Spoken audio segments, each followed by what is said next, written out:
ചന്ദ്രനെ നമ്മൾ എന്തുകൊണ്ടാണ് പല ഷേപ്പിൽ കാണുന്നത്? ചന്ദ്രൻ്റെ ഷേപ്പ് ഓൾമോസ്റ്റ് ഒരു സ്ഫിയർ പോലെയാണ്. ചന്ദ്രൻ സ്വയം പ്രകാശിക്കുന്നില്ല. സൂര്യപ്രകാശം ചന്ദ്രനിൽ തട്ടി പ്രതിഫലിക്കുമ്പോഴാണ് നമ്മൾ ചന്ദ്രനെ കാണുന്നത്. അതുകൊണ്ട് തന്നെ സൂര്യപ്രകാശം ലഭിക്കുന്ന ചന്ദ്രൻ്റെ ഭാഗങ്ങൾ മാത്രമേ നമുക്ക് കാണാൻ കഴിയുകയുള്ളൂ. പക്ഷേ ചന്ദ്രൻ ഇങ്ങനെ ഭൂമിയെ കറങ്ങിക്കൊണ്ടിരിക്കുകയാണ്. ഇതിനോടൊപ്പം ഭൂമി ചന്ദ്രനെയും കൊണ്ട് സൂര്യനെ കറങ്ങിക്കൊണ്ടിരിക്കുകയാണ്.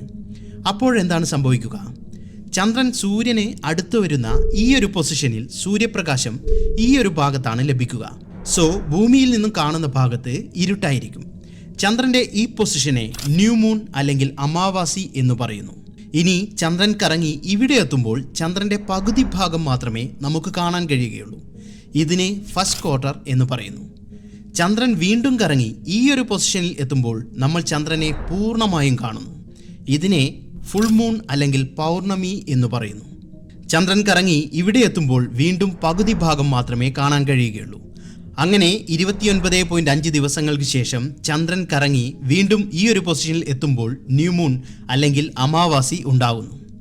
അപ്പോൾ എന്താണ് ലൂണാർ എക്ലിപ്സ് അല്ലെങ്കിൽ ചന്ദ്രഗ്രഹണം? അത് അടുത്ത വീഡിയോയിൽ കാണാം.